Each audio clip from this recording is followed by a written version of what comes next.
Hello दोस्तों, कैसे हैं आप लोग। उम्मीद है कि सभी लोग बहुत अच्छे होंगे और पढ़ाई भी बहुत अच्छी तरीके से आप लोगों की चल रही होगी। आइए अपने मुद्दे पे आते हैं। आज का मुद्दा बहुत ज़बरदस्त है, जो आपको ऐसी शक्ति, ऐसा अधिकार देता है कि किसी के बारे में कुछ भी जानना चाहिए आप, जो लीगल है, पर्सनल इन्फॉर्मेशंस को छोड़ करके सारी इन्फॉर्मेशन देने के संदर्भ में है। यानी कि किसी भी चीज़ के बारे में, किसी डेवलपमेंट, किसी विकास के लिए या किसी व्यक्ति के से संबंधित किसी भी विषय के लिए अगर आपको जानकारी प्राप्त करनी है, या सरकार की कोई ऐसी योजना की कहाँ तक चल पाई है, या कोई ऐसी आपके डॉक्यूमेंट्स, ऐसे कोई वर्क जो कि आपको लगता है कि बहुत विलम्ब हो रहा है, उसकी पूर्ण सूचना आपको मिलने वाली बात है। यहाँ पर इस तरह के अधिकारों के बारे में आज हम लोग चर्चा करने वाले हैं।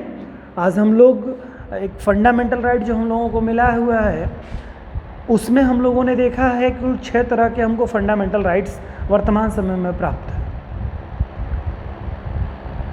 संपत्ति का अधिकार आप लोगों ने पढ़ा है, जब मौलिक अधिकार हम लोग पढ़ रहे थे, फंडामेंटल राइट पढ़ रहे थे, तो वहाँ पे देखा संपत्ति के अधिकार हमारा मूल अधिकार नहीं रह गया है।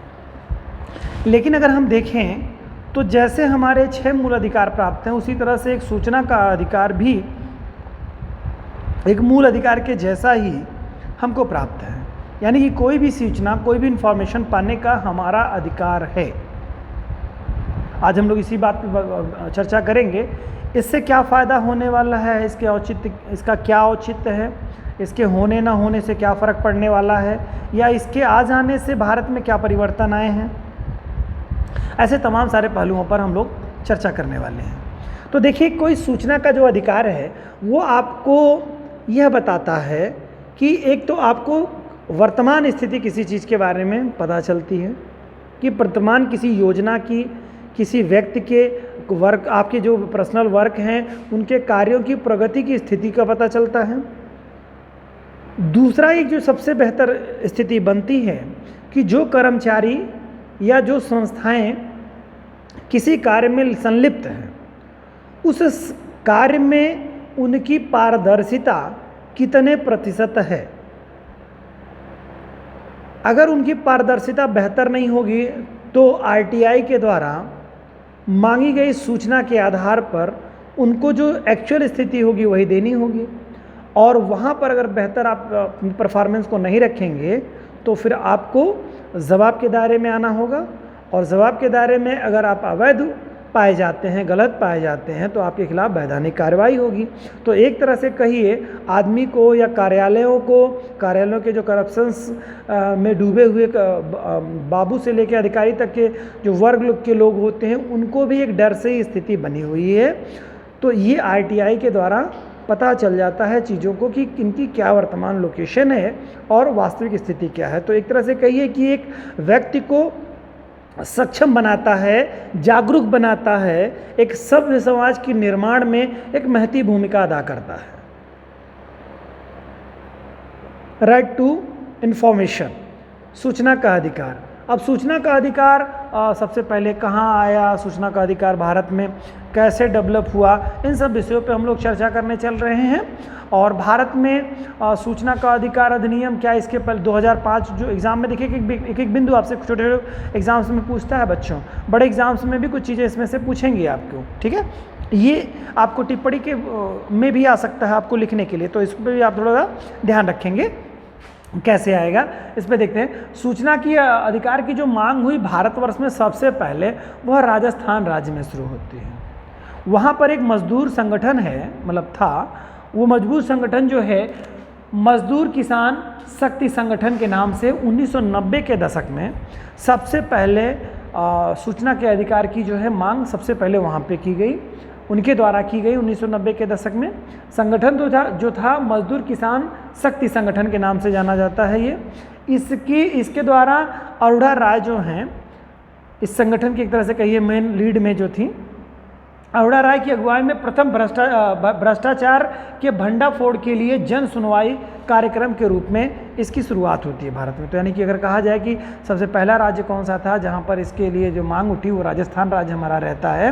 अरोड़ा राय के द्वारा जो है किसान संगठन जो है हमारा मजदूर किसान शक्ति संगठन जो है, इसके द्वारा सबसे पहले मांग की जाती है, एक तरह से कहिए आवाज़ उठाई जाती है सूचना के अधिकार को लेकर के। इसके बाद के क्रम में अगर हम देखें तो भारत में क्या व्यवस्थाएं हुई, तो देखिए भारत सरकार ने, हमारी संसद ने इसके पहले 2002 में सूचना का अधिकार अधिनियम लागू किया था, जिसे भारतीय संसद ने सूचना की स्वतंत्रता अधिनियम दिया था नाम। उस समय वहाँ पर जब नाम दिया गया था 2002 का जो सूचना का अधिकार आया था, उसका नाम भारतीय संसद ने रखा था सूचना की स्वतंत्रता अधिनियम। ध्यान रहे, सूचना की स्वतंत्रता अधिनियम 2002, ठीक है, पारित किया गया था।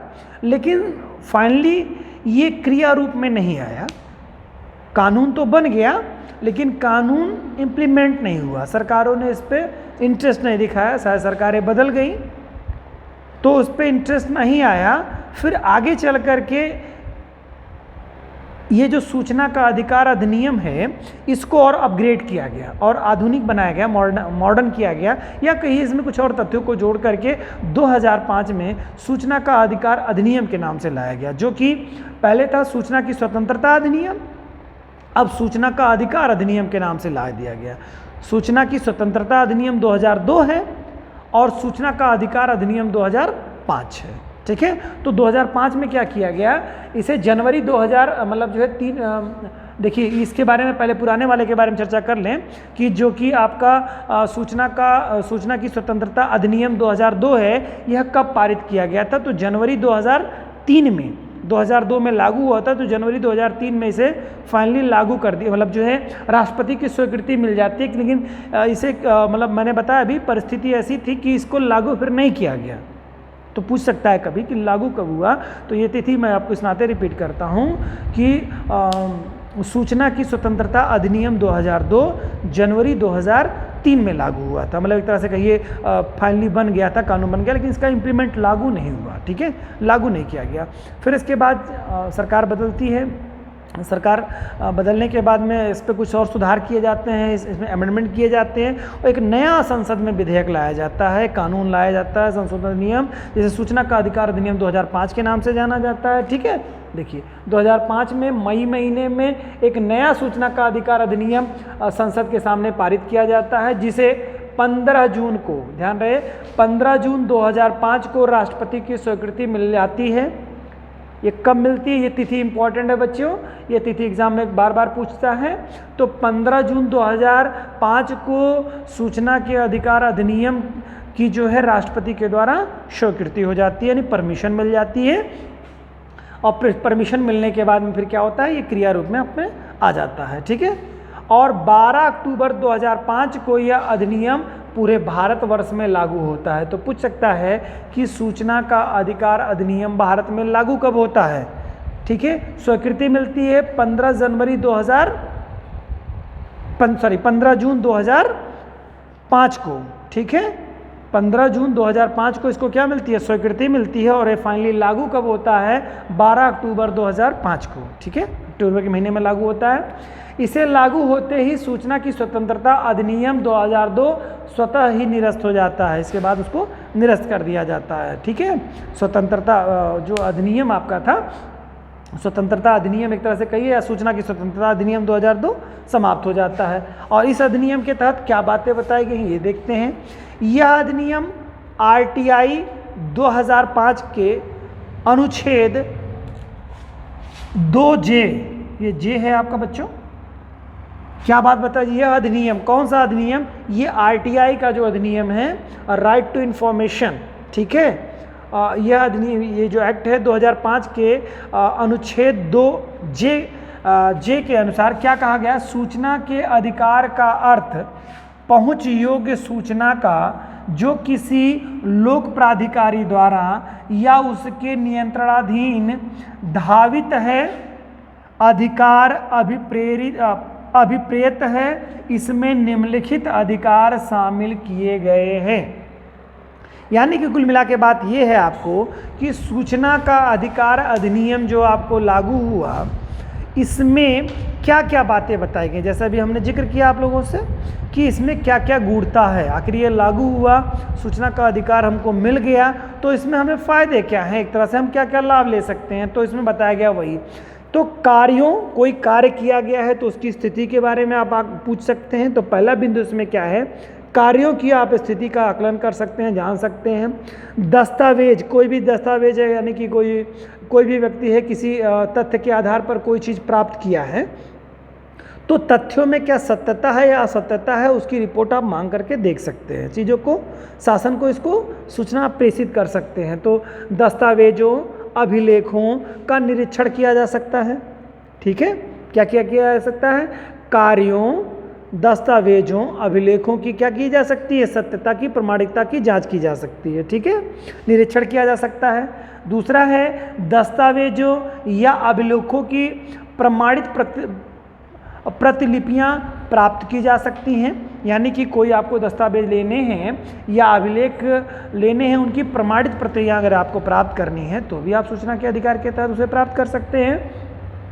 तीसरा है सामग्री के प्रमाणित नमूने लेना। कोई सामग्री है ना, उसके प्रमाणित नमूने अगर यदि आप लेना चाहते हैं तो आप सूचना के अधिकार के तहत उस विभाग से आप ले सकते हैं, मांग सकते हैं।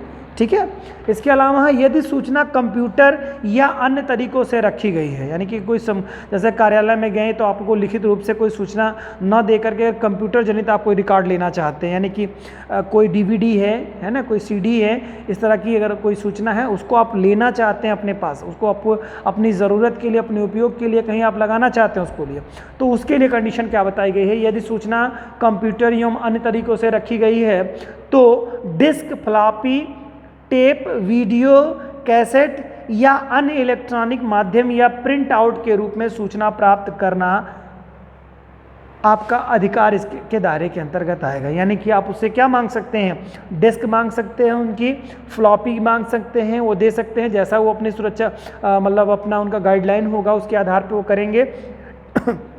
आप कोई रिकॉर्ड या टेप लेना चाहते हैं वो दे सकते हैं, वीडियो लेना चाहते हैं, वीडियो कैसेट, तो वो भी उनको देना पड़ेगा। अन्य इलेक्ट्रॉनिक माध्यम या प्रिंट आउट के रूप में आप कोई सूचना लेना चाहते हैं तो वो आपको प्राप्त हो जाएगी। क्लियर, यानी इतनी ज़्यादा शक्ति आपको आरटीआई 2005 दे रही है। इसमें आगे क्या है, आरटीआई 2005 का केंद्रीय कानून बनाने से पहले देश के निम्नलिखित 9 राज्यों में ये अधिकार इसको मिल चुके थे। तो जैसा कि अभी हम लोगों ने देखा कि लोकपाल, जो हम लोगों ने अगला वीडियोस का जो देखा था आप लोगों ने, उसमें हम लोगों ने देखा था कि लोकपाल जो लागू हुआ 2013 में, ठीक है, लेकिन उसके पहले लोकायुक्त बहुत सारे राज्यों में पहले लागू हुआ। जैसे मैंने बताया था उड़ीसा सबसे पहला राज्य था जिसे 1970 ईस्वी में ही लागू कर दिया था अपने यहाँ।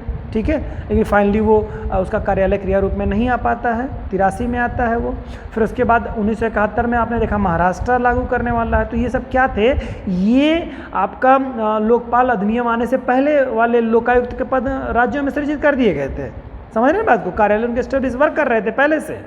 तो उसी तरह से यहाँ पर है, तो क्या सूचना का अधिकार अधिनियम जब हमारे यहाँ 2005 लागू हुआ तो उसके पहले भी क्या भारतवर्ष में कोई ऐसे राज्य थे जहाँ पर इस तरह की सुविधाएं मतलब दी गई थी, ऐसी व्यवस्था थी?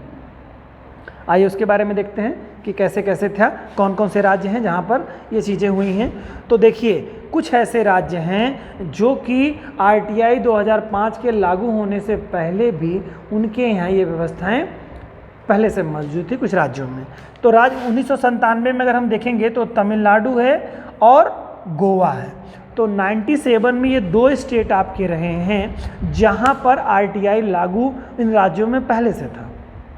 कब? 97 में तमिलनाडु और दूसरा राज्य गोवा है। ठीक है, वहीं अगर हम बात करें 2000 में कहाँ कहाँ किस किस राज्य में आरटीआई लागू था, तो वहाँ पर राजस्थान और कर्नाटक आपको दिखाई देता है। तो 2000 में राजस्थान और कर्नाटक, यानी इस प्रकार से कुल 4 राज्य हो गए आपके अभी तक।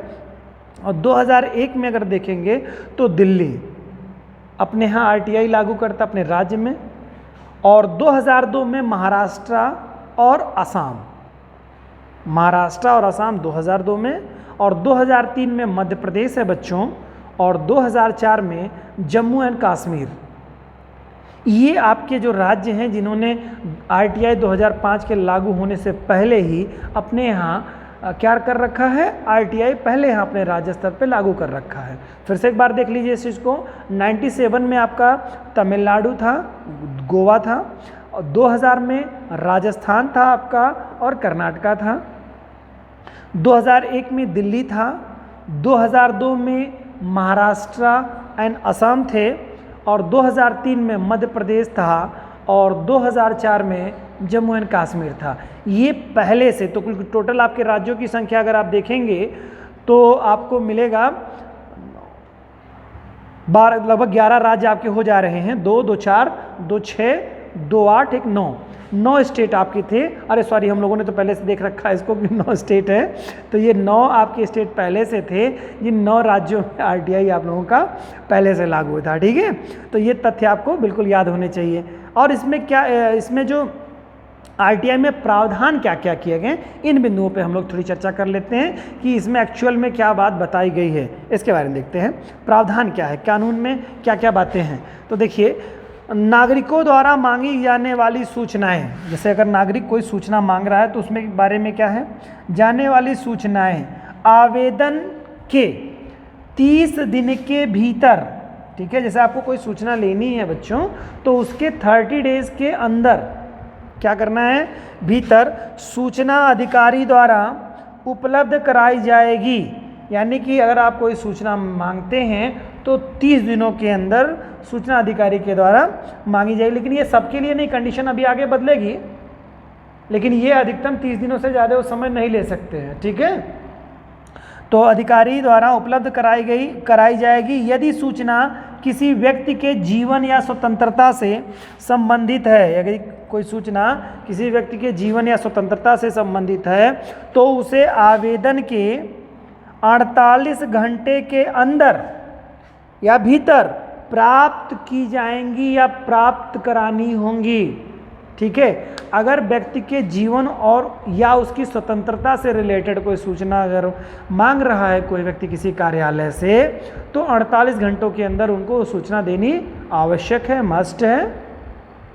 और बाकी कंडीशन में क्या, 30 दिनों के अंदर कोई सूचना मांगी गई तो सूचना उनको 30 दिनों के अंदर देनी चाहिए, ठीक है, दी जा सकती है। तो ये तो कंडीशन आपको समझ में आ गई, यानी कि आपको सूचना मांगनी होगी तो आप क्या करेंगे, 30 दिन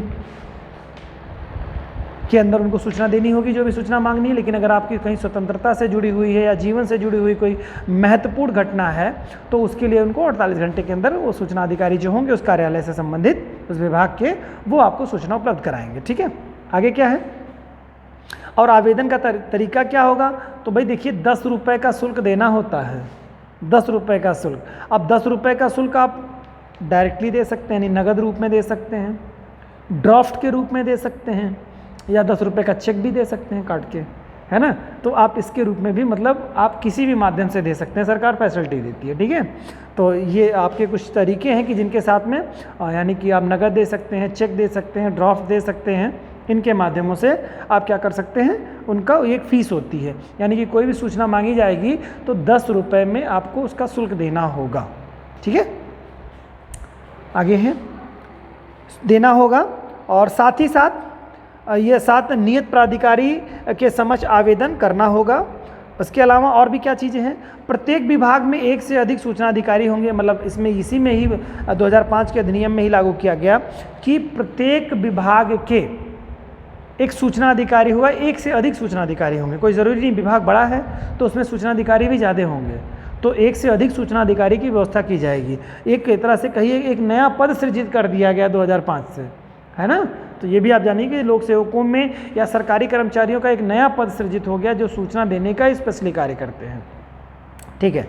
और इसके अलावा केवल अधिकतम इसमें मतलब इसके अलावा अगर हम देखते हैं, केवल सूचना प्राप्त करने वाले का नाम पता देना होगा। यानी कि कोई सूचना लेना चाह रहा है तो उसको बहुत ज़्यादा डिटेल देने की ज़रूरत नहीं है, अपना नाम और पता वो बता दे तो सूचना किसी भी संदर्भ में प्राप्त कर सकता है।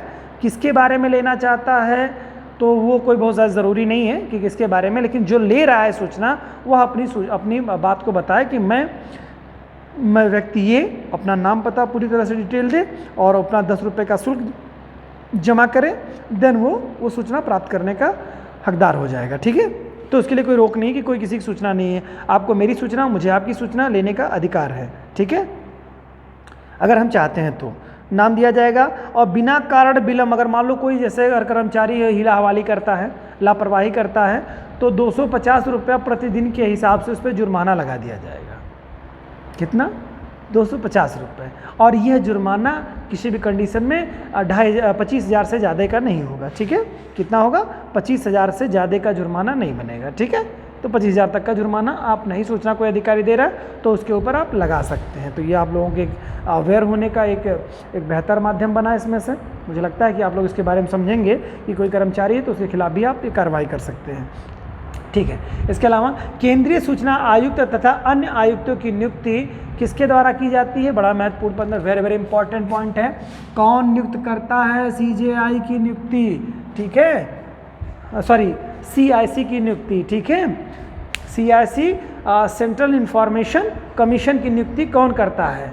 सबसे पहली चीज़ तो ये आप जान लीजिए कि केंद्रीय सूचना आयुक्त जो होते हैं, केंद्रीय सूचना आयुक्त की नियुक्ति कौन करता है? तो सबसे बड़े पदों में से राष्ट्रपति महोदय हैं। ये सब बड़े गणमान्य पद हैं, तो सारे गणमान्य पदों का हकदार नियुक्त करने वाला कौन? राष्ट्र का जो प्रमुख होगा राष्ट्रपति महोदय, तो राष्ट्रपति नियुक्त करते हैं। केंद्रीय सूचना आयुक्त एवं अन्य आयुक्तों की नियुक्ति, यानी इसमें जितने भी अधिकारी होंगे आयुक्त लेवल के, उनकी नियुक्ति राष्ट्रपति महोदय के द्वारा की जाएगी। ठीक है, लेकिन इसमें से जान लीजिए कि उसमें एक समिति होती है। जैसे कि आप लोगों ने देखा, कौन सी समिति? जैसे आप लोग ने लोकपाल लोकायुक्त वाली जो समिति होती थी ना, उसमें कुछ मेंबर हुआ करते थे, सेम ऐसी ही प्रक्रिया इसमें भी है, लेकिन इसमें मेंबर्स थोड़े से अलग हैं। मेंबर में कौन कौन लोग हैं? मतलब सिफारिश की जाएगी, उसके आधार पर राष्ट्रपति करेंगे। और सिफारिश में करने वाले कौन कौन लोग होंगे? समिति की सिफारिश के आधार पर ही नियुक्ति होगी। किसकी? CIC की नियुक्ति समिति की सिफारिश के आधार पर राष्ट्रपति महोदय करेंगे। अब समिति के मेंबर कौन होंगे? आदरणीय प्रधानमंत्री महोदय होंगे, लोकसभा में विपक्ष के नेता महोदय होंगे, PM द्वारा नामित कोई एक केंद्रीय मंत्रिमंडल का मंत्री शामिल होगा, यानी 3 लोग होंगे। कौन होंगे? एक तो प्रधानमंत्री के द्वारा नामित कोई व्यक्ति होगा, प्रधानमंत्री होंगे, विपक्ष का नेता होगा। ये 3 लोग मिलकर के ही क्या कर लेंगे? लोकसभा विपक्ष का जो नेता होगा वो उनको लेकर के कर लेंगे। वैसे मोस्टली होते क्या हैं इसमें?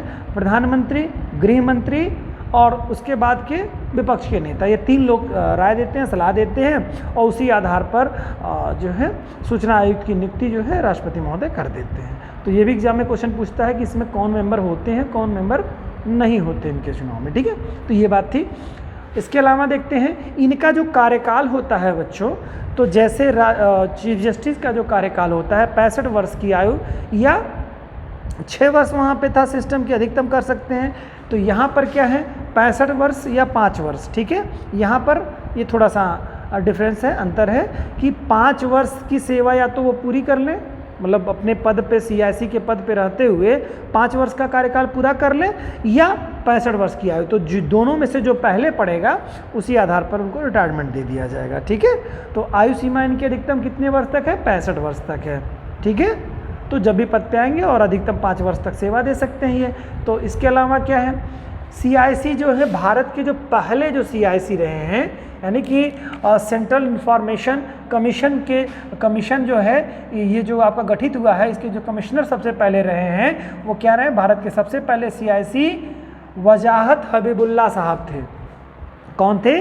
पूछता एग्जाम में कि सबसे पहले कौन थे? तो वजाहत हबीबुल्ला साहब जो रहे हैं, ये भारत के सबसे पहले क्या रहे हैं? CIC रहे हैं, चीफ सेंट्रल, बताइए,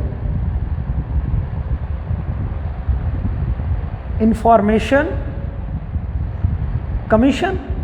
ठीक है, सेंट्रल इंफॉर्मेशन कमीशन CIC भाई।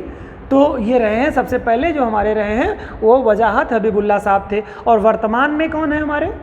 वर्तमान में जिनकी नियुक्ति 7 नवंबर 2020 को हुई है, बताइए ज़रा हमको। 7 नवंबर, ये आप लोगों के लिए है क्वेश्चन, लेकिन आंसर यहाँ लिखा हुआ है, आप इसको देख लेंगे अभी।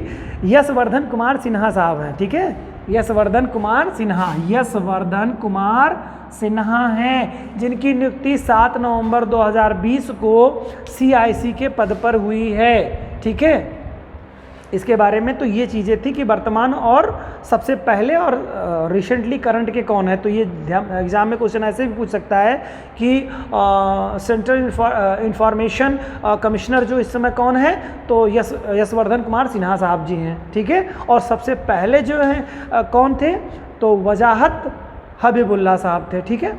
तो ये बात आपको थोड़ी सी ध्यान में रखनी होगी। अच्छा, इसके बारे में ये तो हम लोगों के बारे में डिटेल इसकी हो गई, लेकिन थोड़ा सा इसका ऐतिहासिक बैकग्राउंड के बारे में देखेंगे तो क्या कौन सा ऐसा कंट्री था जिसने सबसे पहले अपने यहाँ जो नागरिकों को सूचना का अधिकार प्राप्त दिया था। तो अभी आप लोगों ने देखा कि सबसे पहला जो कंट्री आपका था वो कौन सा कंट्री था, स्वीडन था, जिसने जो है सबसे पहले जो है अपने यहाँ लोकपाल की नियुक्ति की थी।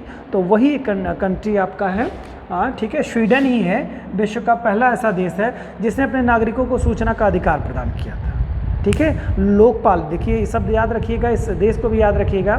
तो स्वीडन आपका जो ऐसा देश है जिसने अपने यहाँ सबसे पहले ओम्बुड्समैन की स्थापना की थी, जिसे भारत में ओम्बुड्समैन को भारत में लोकपाल के नाम से जाना जाता है।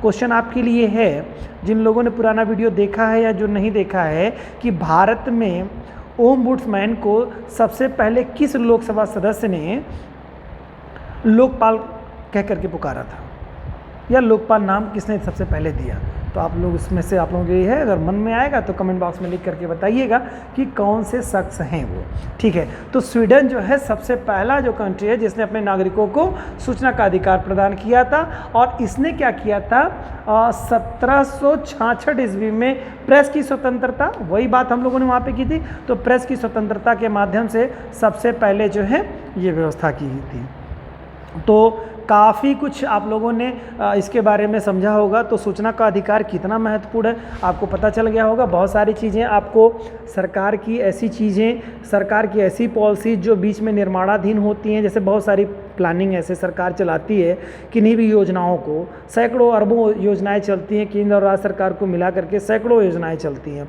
उन सैकड़ों योजनाओं के संदर्भ में यदि आप कुछ पता करना चाहें या आप अपनी व्यक्तिगत जानकारी कुछ अपडेट करना चाहते हैं या करप्शन में लिप्त लोगों के बारे में अगर आप कोई सूचना लेना चाहते हैं या सार्वजनिक करना चाहते हैं, तो उसकी जानकारी को भी आप बहुत भली भांति सूचना के अधिकार के तहत आप प्राप्त कर सकते हैं।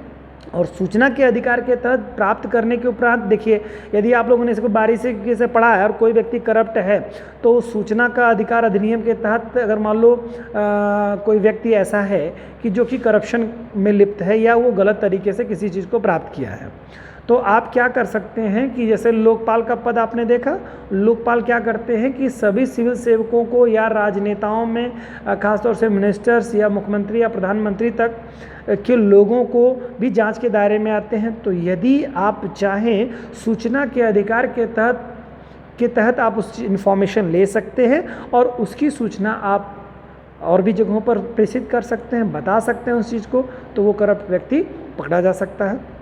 तो ये सब एक तरह से कहिए, भारत एक ये जो RTI का कानून लाने के बाद में एक तरह से अपनी जनता को और ज़्यादा स्वतंत्रता देने का प्रयास किया गया है। और ये जो RTI है एक तरह से कहिए फंडामेंटल राइट में जो हमको मिले हुए हैं, जो हमारे 6 मौलिक अधिकार दिए गए हैं, समानता है, स्वतंत्रता है, शोषण के विरुद्ध अधिकार है, धार्मिक स्वतंत्रता है, शिक्षा एवं संस्कृति संबंधी अधिकार है, ठीक है, संवैधानिक उपचारों का अधिकार जो इनको प्राप्त करने के लिए रखता है, उसी के क्रम में यह भी आपका एक निकाय के रूप में एक अंग के रूप में आपको कार्य करेगा, जो सूचना का अधिकार कहलाएगा। यह आपकी एक तरह से कहिए जो फंडामेंटल राइट्स हैं उसमें भी काफ़ी हद तक सहयोग करने की भी महत्वपूर्ण भूमिका आपको अदा कर सकता है। ये कभी कभी ऐसा होता है फंडामेंटल राइट को प्राप्त करने के लिए भी कुछ ऐसी सूचनाएं, ऐसी जानकारियां आपको लेनी होती हैं जो कि आपके पास उपलब्ध नहीं होती हैं। तो उस स्थिति में आप सूचना के अधिकार के तहत इस इंफॉर्मेशंस को आप ले सकते हैं और उन इंफॉर्मेशंस को लेने के उपरांत आप अपने व्यक्तिगत हित में, यानी कि अपने जो फंडामेंटल राइट है उसको प्राप्त करने के लिए सूचना के अधिकार को आप लागू कर सकते हैं। और सूचना का अधिकार एक ऐसा मतलब एक महत्वपूर्ण बिंदु है जिससे यूपीएससी में बहुत सारे क्वेश्चंस पूछे गए हैं, बहुत सारे लेख भी इसमें लिखने के लिए आते हैं। तो इसको आप इतने डिटेल रूप में इसको समझने की कोशिश करिए। इसके बहुत सारे तथ्यों को आप अपने आप में और भी किताबों में देखिए, वहाँ से मेंशन करिए, इसमें और जोड़ने का प्रयास करिए कि जिससे कि आप एक बेहतर इस पर लेखनी अपनी बना पाएँ। और ये चूँकि ऐसा मुद्दा है, ये ऐसा अधिकार है जो आपको प्राप्त है, इन अधिकारों का प्रयोग आप लोग करते हैं या जनता करती है। एक जागरूक सभ्य समाज में ऐसे अधिकार मिलना बहुत ही ज़्यादा आवश्यक होता है। तो इन अधिकारों का किस रूप में यूटिलाइज आप करते हैं, इससे संदर्भित क्वेश्चन यूपीएससी पूछता है आपको। तो आपको इसके बारे में और अच्छी डिटेल प्राप्त करने के लिए आप उसको लिखिए और उसको समझिए, और भी लेखों को पढ़िए और अपने अंदर एक शैली डेवलप करने का प्रयास करिए, एक ऐसी व्यवस्था डेवलप करने का प्रयास करिए, एक मानसिक स्थिति अपनी स्ट्रांग करते जाइए कि किसी चीज़ पर आप अच्छे से लिखने की एक शैली डेवलप हो आपके अंदर। यदि आप लिखना शुरू करेंगे, बेहतर तरीके से यदि लिखेंगे, तभी आप यूपीएससी में अपनी सीट रिजर्व कर पाएंगे। मैंने आप लोगों से कुछ वीडियो में मैंने आपको बताया है, मैं आज फिर आपसे जिक्र कर लूँ कि आपको लिखना आना चाहिए और लिखने की बड़ी गजब की स्पीड आपकी होनी चाहिए। आप इतना लिखिए कि पेन ख़त्म हो जाए। किसी को अगर चेक करना है कि हम यूपीएससी निकाल पाएंगे कि नहीं निकाल पाएंगे, तो तब तक लिखे कि जब तक उसके हाथों से पेन ना छूटे। एक दिन नहीं कि बस एक दिन लिखा और छूट गया, ऐसा नहीं। आप ऐसा लिखें कि पेन ख़त्म हो जाए। अगर आप एक पेन लिख करके लगातार बैठ करके 3 घंटों में ख़त्म कर देते हैं कुछ भी लिख करके, तो आप मान लीजिए कि फिर आप एक तरह से कहिए कि आप यूपीएससी को क्रैक करने की स्थिति में बन पा रहे हैं। यूपीएससी बहुत ज़्यादा आपकी नॉलेज मांगता है और बहुत ज़्यादा लेखनी में आपकी बहुत ज़्यादा वो मांगता है। पोटेंशियल होनी चाहिए, स्पीड होनी चाहिए, तथ्य आपके पास अच्छे होने चाहिए, एक्यूरेसी होनी चाहिए। ये तमाम सारी चीज़ों की डिमांड होती है, जो कि आपको जब तक डिटेल लेक्चर आप नहीं देखेंगे और डिटेल में पढ़ेंगे नहीं, तब तक जाकर के आपको नहीं समझ में आएगा। उम्मीद करता हूँ कि आप लोग जो आज सूचना का अधिकार पढ़े हैं, इससे आरटीआई का जो आपने पढ़ा है, इससे काफ़ी कुछ आप लोगों ने सीखा होगा, समझा होगा। ये आपके एग्ज़ाम में काफ़ी आपको उपयोगी सिद्ध होगा। इन्हीं बातों के साथ धन्यवाद आप लोगों ने अपना जो बहुमूल्य समय दिया।